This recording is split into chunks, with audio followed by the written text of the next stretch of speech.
Hi friends, I'm going to show you how to drive an old model Royal Enfield bike. So this is my channel and this is my fourth or fifth public video. Most of the videos that I post in this channel are regarding my family and the places that I go, and it is a very personal channel and all the videos are unlisted. So this video will be a public video, that is anyone will be able to see, because I think this is a very essential video, that is for the people those who don't know to drive an old model Royal Enfield can see this video and they'll be able to know how to drive. Let's start. So as you all can see, this is a 2006 model standard Royal Enfield 350cc bike. How different is it from the old Royal Enfield bikes? Well, as you can see, it has got its brake on the left side. That is this. This is the brake and this is the gear. That is the main difference from the new age model bikes. And well, some of the people, some of them say that real men, real macho men drive the old model Royal Enfield. That is what they say. Well, I'm not too sure about that, but let's get started with the video and let's see how to drive this bike. So the first thing that you have to do is on the bike over here. Before that, I'll let you know some of the basics. That is, this is the gear, as I told you. The gear shift is like this: first, second, third and fourth. It has got 4 gears. The first gear goes up, the second, third and fourth goes down. And this, the one that you see over here, this small lever in Malayalam, it's called the kuti lever. That is because if you're driving in the second, third or fourth gear, and if you want to go back to the neutral gear immediately, you just have to push that. There is no need for you to come back from the fourth gear, that is to third, second and first. You just have to push that small kuti lever and it goes automatically to neutral. So now let's get started. You on the bike, and this is the amp. This is the amp meter. This little thing has to be in the center. It should not go to the plus side. It should not come to the minus side. It has to be exactly in the center. And if it is not in the center, you can adjust it by pressing this decompressor. You see that? Yes, that is the decompressor.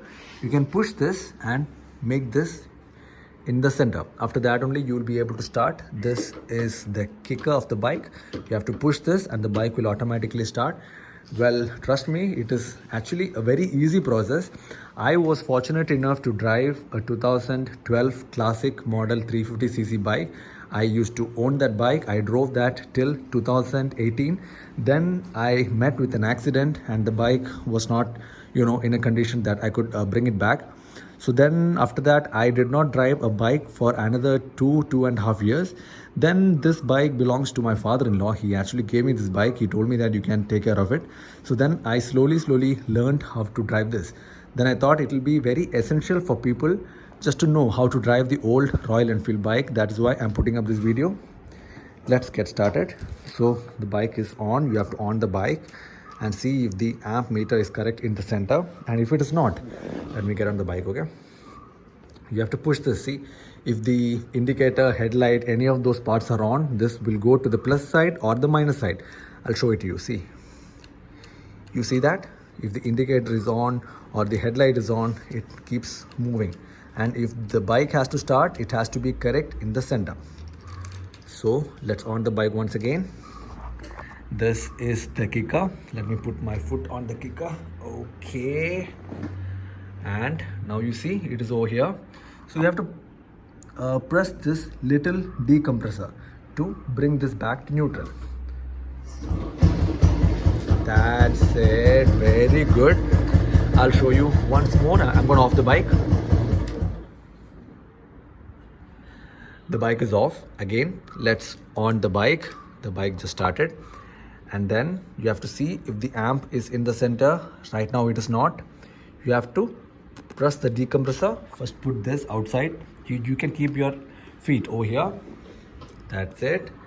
And then push this button so that it goes to the center. Well, see, can you see that? Yes, that's it.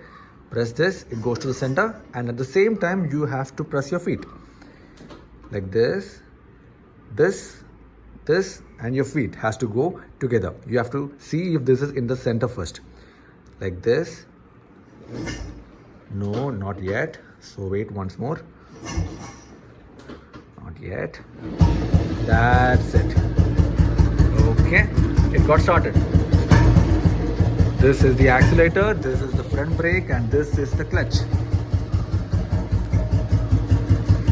And the movement of the gear. The first gear goes up, then the second, third and fourth goes down. And this is the small lever. If you want to bring it back to neutral, you have to press this. Let me off the bike so that you guys can hear me clearly. Okay. As a person who has been driving the latest model Royal Enfield, I feel this is a bit smooth. The only default, I would not say it is a default, but the only small drawback for the new age bikers is that you will not be able to drive in a very high speed. That is, you will not be able to drive in like around 100, 105, 110. Those kind of speeds you will not be able to drive. Apart from that, this is an amazing bike. If you are a person who is driving 60, 70, 80 kilometer speed, this is the best one for you. You can have that kudu feel, that manly feel on this you can have. So yes, for this video was for those people who do not know how to drive an old 2006 model bike. It's a very simple process. Anyone can learn, anyone can study. If your friends, your dad, your uncle, your cousins, anyone is having this bike, it is a must try model. It's very simple. All you need to know is the movement of the gear. The first gear goes up, the second, third and fourth goes down. So it's like this. First, then second, third and fourth. That is how it is. And when you're driving, you have to be careful where is the brake and where is the gear. It should not go the other way around. Okay guys, I hope this video was beneficial for you so that you can see this video and learn how to drive an old Royal Enfield model bike. Thank you.